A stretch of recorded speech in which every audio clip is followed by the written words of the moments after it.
Hello everyone, কেমন আছো তোমরা সবাই? আশা করি সবাই খুব ভালো আছো। তো আমি আকাশ চলে এলাম আবারও নতুন আরেকটা ভিডিও নিয়ে। তো আইএসএল এর নতুন মরশুম শুরু হতে কিন্তু বাকি আর মাত্র কয়েকটা ঘন্টা। আবারও ফুটবল উৎসবে মেতে উঠবে সবাই।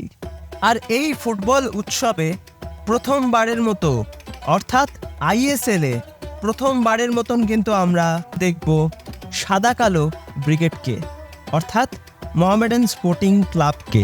আজকের আপডেটটা মূলত কিন্তু সাদা কালো ব্রিগেডকে নিয়ে। তারা কিন্তু দুর্দান্ত একটা দল গঠন করেছে আইএসএলে ভালো পারফরমেন্স করার লক্ষ্য নিয়ে।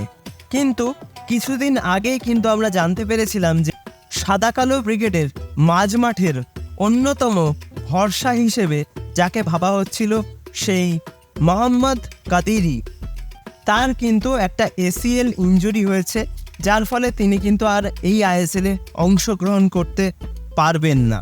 যার ফলে তার পরিবর্তন হিসেবে কোন বিদেশি আসতে পারেন তাই নিয়ে কিন্তু জোর আলোচনা শুরু হয়। আর সেখান থেকেই কিন্তু একজন প্লেয়ারের নাম খুব জোরালোভাবে উঠে আসছে, যিনি কিন্তু সাদা কালো ব্রিগেডে আসতে পারেন, যিনি কিন্তু এ লিগের ক্লাব মেলবোর্ন সিটিতে দীর্ঘদিন ফুটবল খেলেছেন।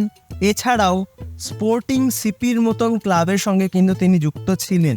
তো এই ৩৩ বছর বয়সী পর্তুগিজ প্লেয়ারটি কিন্তু এবার সাদা কালো জার্সি পরতে পারেন। তিনি defensive midfielder, right back, left back, central midfielder হিসেবে খেললেও তার মূল পজিশন কিন্তু সেন্টার ব্যাক। তো যেরকমটা শোনা যাচ্ছে এই প্লেয়ারটি কিন্তু আসতে পারেন। তো এ বিষয়ে আরও আপডেট পেতে কিন্তু তোমাদের অবশ্যই এই চ্যানেলটাকে সাবস্ক্রাইব করে রাখতে হবে। আর ভিডিওটা ভালো লাগলে লাইক, কমেন্ট, শেয়ার এবং সাবস্ক্রাইব করতে কিন্তু একদম ভুলো না। সাবস্ক্রাইবটা করে দিয়ে পাশের বেল অপশানটা প্রেস করে অবশ্যই কিন্তু অল অপশানটা প্রেস করে রাখবে, যাতে সমস্ত রকম নতুন ভিডিও নোটিফিকেশান তোমরা সবার আগে পেয়ে যাও যখনই আমি কোনো নতুন ভিডিও পোস্ট করব। তো আজকের মতন ভিডিওটা তাহলে এখানেই শেষ করছি। দেখা হবে আবারও পরবর্তী ভিডিওতে নতুন কোনো দিন নতুন কোনো সময়। তোমরা ভালো থেকো।